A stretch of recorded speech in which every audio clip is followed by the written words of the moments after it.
गीता तीसरे अध्याय का 17वां श्लोक। इसके पहले 16वां श्लोक पिछले चलचित्र में हो चुका है, जिसमें यह था एवं प्रवर्तितं चक्रम नानुवर्तयतीति यः नानुवर्तयति यः अघायुरिन्द्रियारामो मोघम पार्थ स जीवति। मतलब जो मनुष्य निष्काम भाव से अपना कर्म नहीं करता है, मतलब सकाम भाव से कर्म करता है,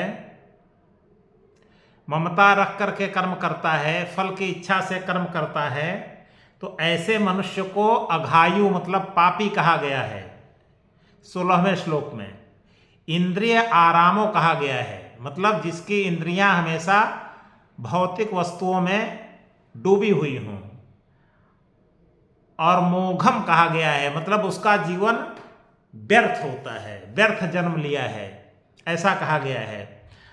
अब वर्तमान श्लोक 17वें श्लोक में जो मनुष्य निष्काम भाव से कर्म करता है, मतलब कर्म करता है लेकिन फल की कोई इच्छा, फल की कामना वो नहीं रखता है, कोई ममता नहीं रखता है, तो निष्काम भाव से जो कर्म करता है वह मनुष्य कैसा होता है, उसके बारे में यहाँ कहा गया है। यस्त्वात्मरतिरेव स्यात् आत्मतृप्तश्च मानवः आत्मन्नेव च संतुष्टः तस्य कार्यं न विद्यते। यस्त्वात्मरतिरेव स्यात् आत्मतृप्तश्च मानवः आत्मन्नेव च संतुष्टः तस्य कार्यं न विद्यते। तस्य कार्यं न विद्यते, उसके लिए कोई कार्य करना शेष नहीं रह जाता है। तस्य कार्यं न विद्यते, उसके लिए कोई कार्य करना शेष नहीं रह जाता है। अब किसके लिए, कैसे मनुष्य के लिए कोई कार्य करना शेष नहीं रह जाता है? तो संधि विच्छेद कर दे। शुरू में क्या है? यस्त्वात्मरतिरेव स्यात्, यह धन तू, यह धन तू, धन आत्मरति, धन एव, चार संधियां हो गई।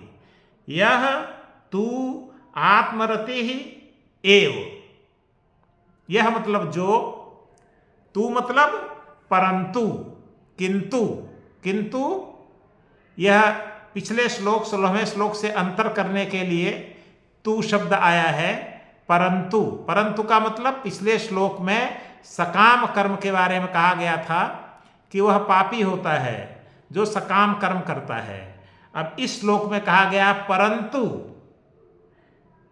यह तू आत्मरति एव, यह मतलब जो आत्मरति एव, स्वयं से प्रेम करता है, आत्मरति वाला होता है, स्वयं में ही रमण करने वाला होता है। स्यात् मतलब होता है, आत्मतृप्तः च, और अपने में ही तृप्त रहता है, मानव।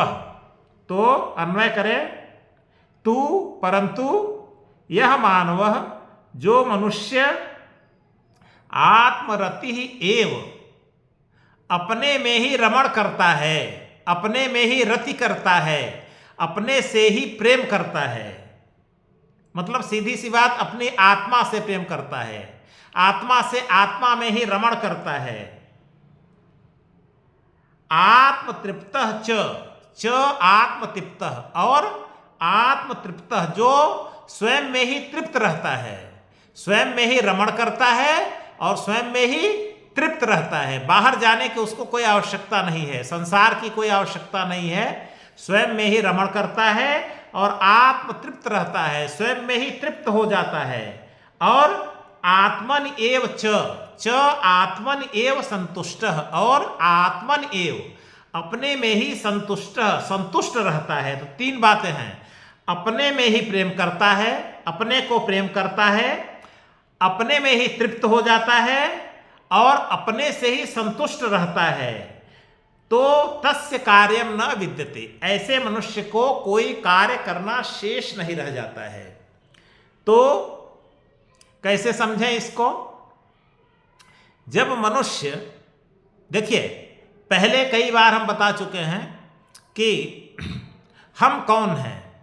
वास्तव में हम यह शरीर, इंद्रियां, मन, बुद्धि, सूक्ष्म शरीर, स्थूल शरीर, सूक्ष्म शरीर, कारण शरीर, प्राण, हम यह कुछ भी नहीं हैं। हम इन सबसे अलग हैं। हमारी सत्ता बिल्कुल अलग है। हम बिल्कुल चेतन सत्ता हैं और यह सब जड़ हैं।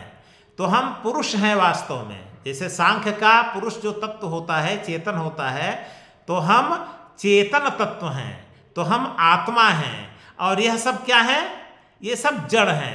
हमारा शरीर, हमारा मन, हमारी बुद्धि, शरीर, मन, बुद्धि, चित्त, अहंकार, स्थूल शरीर, सूक्ष्म शरीर, कारण शरीर, यह जितना है यह सब जड़ है और यह हमसे अलग है, हमसे भिन्न है। हम हैं चेतन आत्मा। तो हमारा संबंध किससे है? आत्मा का संबंध परमात्मा से है, भगवान से है।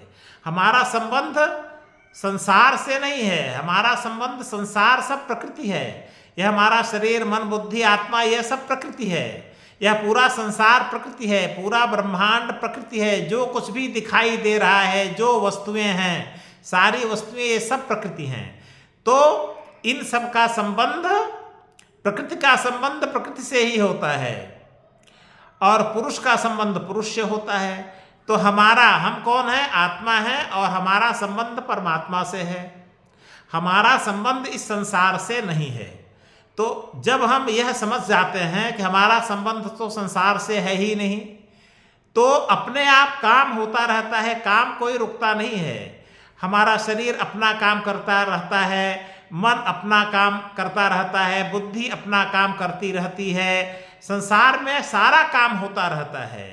ऐसा नहीं है कि कोई काम रुक जाता है। लेकिन फिर हम कहते हैं कि यह काम मैं नहीं कर रहा हूँ, ये मेरा हाथ कर रहा है, मेरा पैर कर रहा है, मेरी बुद्धि कर रही है, मेरा मन कर रहा है। हम ऐसे कहते हैं। हम ये नहीं कहते हैं कि मैं कर रहा हूँ, ये मैं नहीं। तो अब मैं कौन? मैं भगवान, भगवान का हूँ अंश।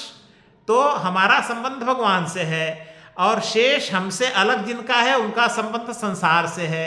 तो जब यह हम मान लेते हैं तो इसको कहते हैं निष्काम कर्म। मतलब हमारी संसार में कोई ममता नहीं रह गई, किसी वस्तु से कोई भी वस्तु हमारी नहीं रह गई है। वो समस्त वस्तु हमारे शरीर की तो है, हमारी नहीं है।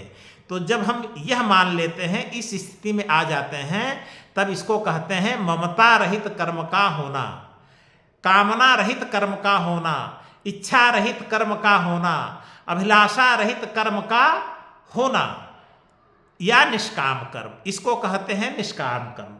तो जब यह स्थिति आ जाती है तो ऐसी स्थिति में आत्मरति की स्थिति प्राप्त हो जाती है। आत्मरति मतलब हम स्वयं से ही प्रेम करने लगते हैं। फिर मतलब हम आत्मा हैं, हम परमात्मा से प्रेम करने लगते हैं। हम जान जाते हैं हम परमात्मा के, हमारा प्रेम परमात्मा से ही, हम स्वयं से स्वयं में ही प्रेम करने लगते हैं। तो इसका मतलब विशिष्ट अद्वैत के अनुसार समझें तो हम परमात्मा ईश्वर से प्रेम करने लगते हैं। अद्वैत के अनुसार देखें तो आत्मा ही ब्रह्म होती है। तो हम आत्मा से प्रेम करने लगती है। आत्मतृप्तश्च, हम स्वयं में तृप्त होने लगते हैं उसी से। और आत्मन एव च संतुष्ट, हम स्वयं में ही संतुष्ट होने लगते हैं। हमें रति के लिए, तृप्ति के लिए, प्रेम के लिए, तृप्ति के लिए और संतुष्टि के लिए बाहर जाने की कोई आवश्यकता नहीं है। हम स्वयं से ही ये तीनों तत्व हमको प्राप्त हो जाते हैं। और बाहर जितना कर्म हो रहा है वो कर्म दरअसल फिर होता क्या है, ये सारा कर्म दूसरे के लिए होता है, हमारे अपने के लिए कोई कर्म नहीं होता है। सब दूसरे के लिए। कर्म शरीर के लिए होता है, कर्म बुद्धि के लिए होता है, कर्म मन के लिए होता है, कर्म इंद्रियों के लिए होता है, कर्म प्राण के लिए होता है, कर्म स्थूल शरीर के लिए होता है, कर्म सूक्ष्म शरीर के लिए होता है, कर्म कारण शरीर के लिए होता है। तो ये सारा कर्म, ये सब इनके लिए हो रहा है, मेरे लिए नहीं हो रहा है।